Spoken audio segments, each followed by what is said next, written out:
Hello, everybody. Welcome back to the Panther Podcast. I'm your host, Britton.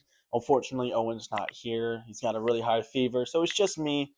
Today, we're going over Week 17 recap of picks and then Week 18 picks. So last week, I did pretty well. I will say I went 10 for 14 throughout week 17. We didn't do the Christmas Day game, so if you really want to count, I went 10 for 16, but we didn't count them. So I went 10 for 14 of the games we picked. So yeah, the only ones that really screwed me over was obviously I took the Titans over the Jags. I should have known Mac Jones was going to ball out better than Mason Rudolph. The Tampa Bay pick, obviously, I said a little blasphemous words against Tampa Bay. I picked Panthers by like 90 or something crazy like that. I picked the Cowboys over the Eagles. I should have known that the third string quarterback was going to come in and just ball out. Um, New York with the surprising upset, getting 45-33 win over Indianapolis. And then Detroit versus 49ers, so Lions versus Niners was a lot closer than I thought that game was going to be. Same thing with the Commanders. I think they won it in overtime. I didn't watch the Monday night game, so I really don't know how the Niners game ended. But yeah, and then Seattle almost blew their lead over the 6-3 win on Thursday night. I hate Thursday night football. But anyway, that's week 17 picks. Let's get right up into week 18 picks. All right. So starting with the first two games, which are both on Saturday of this week. This video is out on Tuesday, which is New Year's Eve. Happy New Year's, everybody, by the way. Just letting everybody know that. So the game's on January 4th for the Saturday games. We have a 4:30 and an 8 p.m. Both are AFC North opponents matching up. This week is just a bunch of rivalry games. So first up, we have the Cleveland Browns at the Baltimore Ravens. I'm going to keep this one nice and short. You have Dorian Thompson Robinson playing at QB. Give me the Ravens. Yes, I think the Browns had a close game with the Ravens before, but not, at this state, this is playoff football at this point for these higher teams. Give me the Ravens to finish out going 12-5. Yes, I think that's right. Um, Next game up, we have Cincinnati Bengals at the Pittsburgh Steelers. For this game, the Bengals are hot, coming off of a OT win against who was it? OT win against, let me see. I can't find it. OT win against Denver. Denver was hot at that point. Well, not too hot. They were pretty mild, but they're still a pretty solid team. They're looking to make a playoff push, but still coming off an OT win against the Denver Broncos, and now you got the tits. Whoa, the Pittsburgh Steelers. They have not been playing really good ball at all. They have not. I think that the Bengals win. They go 9-8, making a playoff push because they need Miami to lose. We'll talk more about Miami later, but I think give me the Bengals to make the playoffs and to beat the Pittsburgh Steelers. Now, off to our Sunday games, January 5th at 1 p.m. slates. We have the New Orleans Saints versus the Tampa Bay Buccaneers. Honestly, give me the Bucks. Give me the Bucks money line. Bucks have under 13.5 points. I don't even care about money lines. Just give me the Bucks. The Bucks spank the pants off of us. They're hot. They're looking to make a playoff push. If they win this game, then they make the playoffs at 10-7. So give me the Tampa Bay Buccaneers to finish 10-7 to ruin the Falcons' playoff chances. Yes. Next game at 1 o'clock, we have the New Jersey Giants versus the Philadelphia Eagles. This is a chance for history for Eagles fans and just for the Eagles organization, period. For Saquon Barkley to break the single season rushing record. which will, I think it's like 2105 is the line to beat, 2101 or something like that. He needs 101 yards to break it. And he has a chance to do it against the team who didn't pay him in the offseason. I think you go and break this record. I think the Philadelphia Eagles win this game, making their season ending at 14-3 on the year, and the Giants fall to 13 or 3-14 on the year. Next game up, Buffalo Bills versus the New England Patriots. They just played 2 weeks ago. New England held them to 14 points in the first half. These conference games, it's going to be a lot of good football, but I think the Buffalo Bills come out and they win.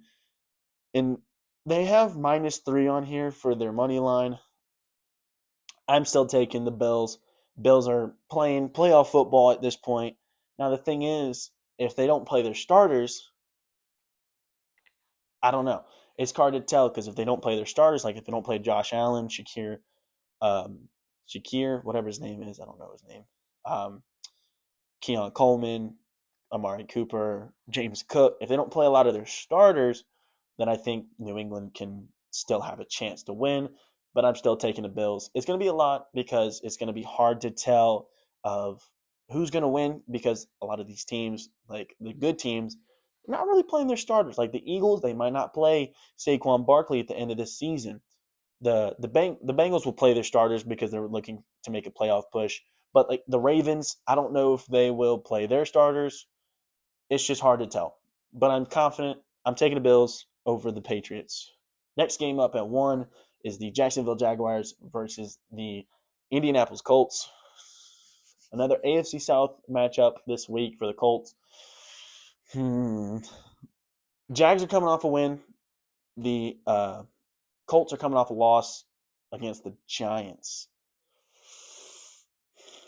This one's a tough game. I don't really know much about either of these teams.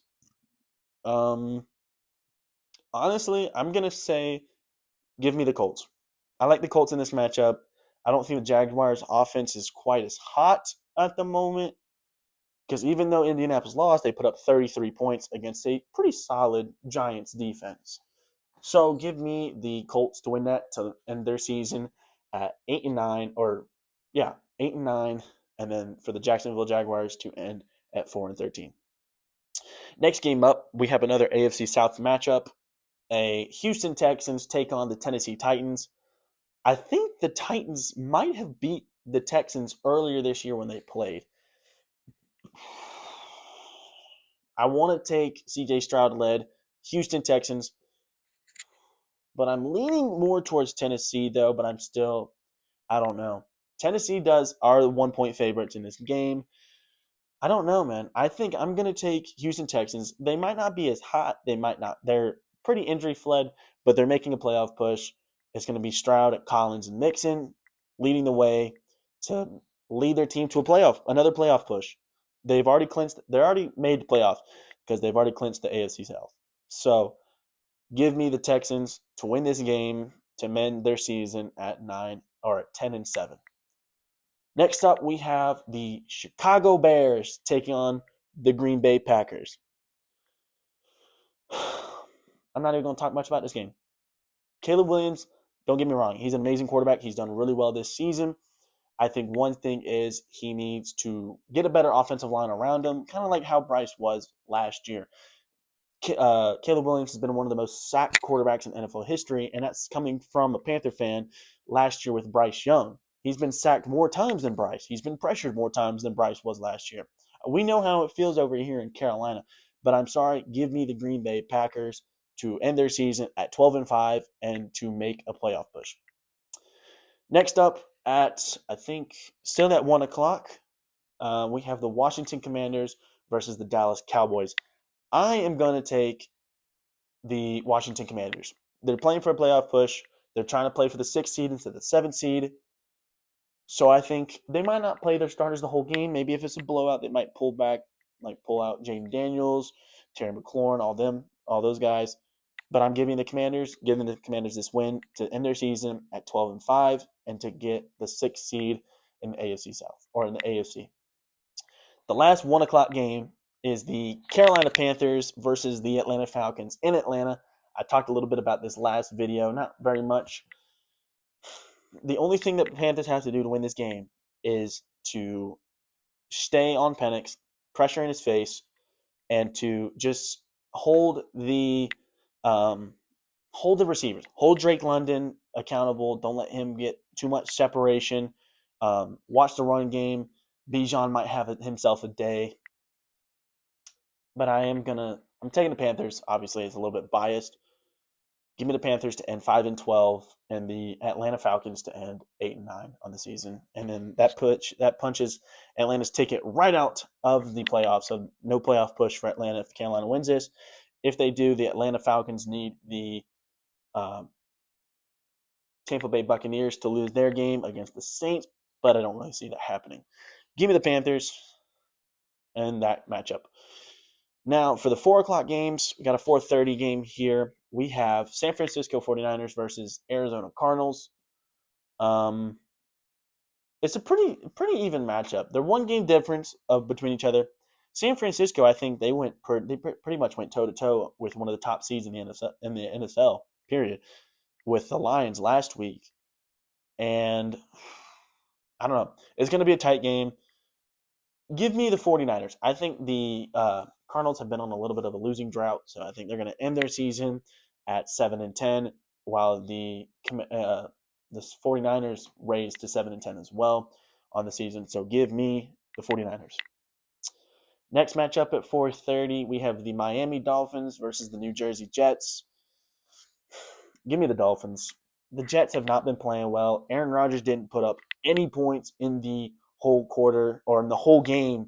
The fourth quarter, the only 2 touchdowns, the only 2 scores from the Jets was from the backup QB.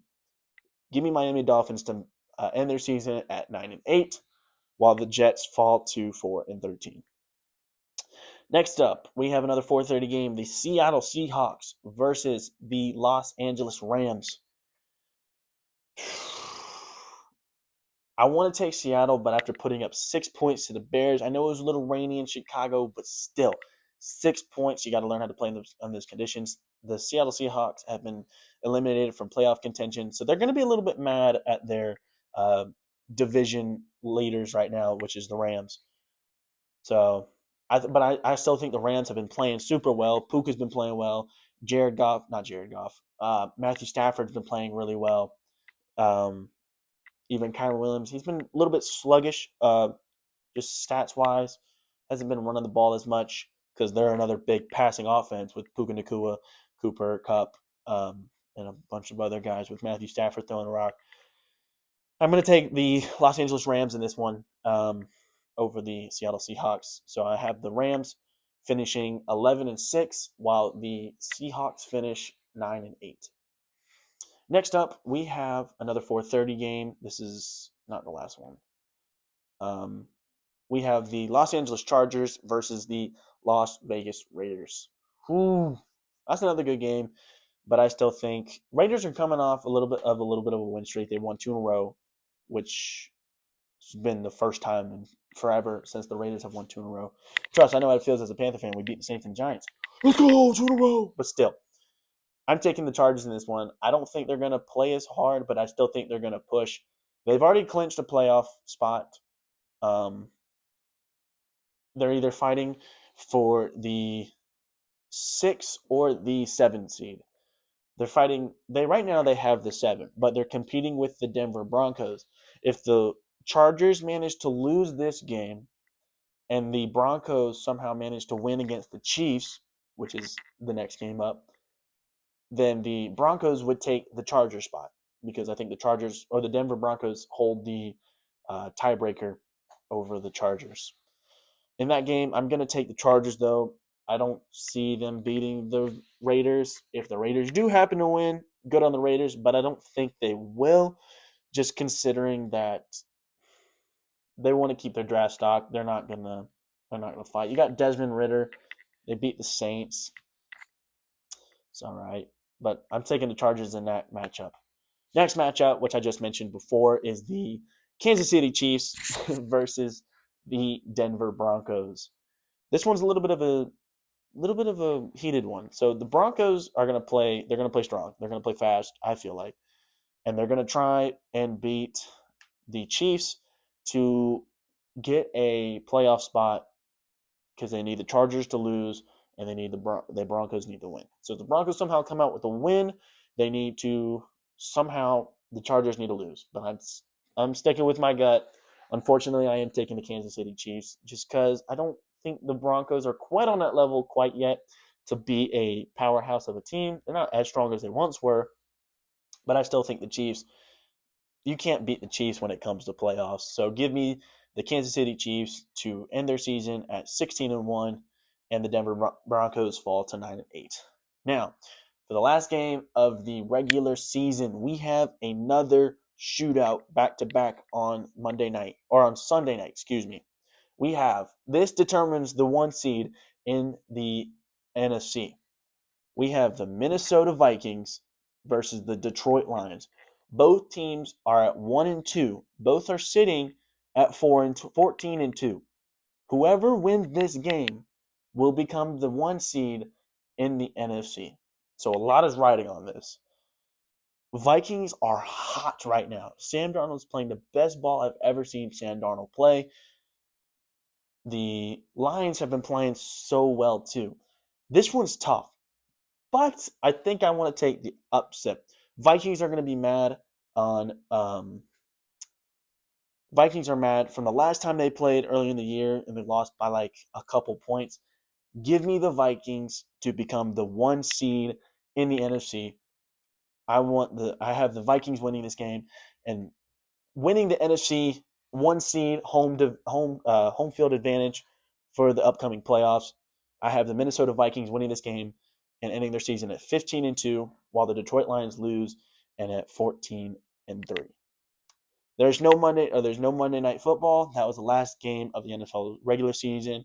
I will be back next week, hopefully with Owen, to do a week 18 recap with NFC wild card picks and all that, and just to view the playoff bracket in general.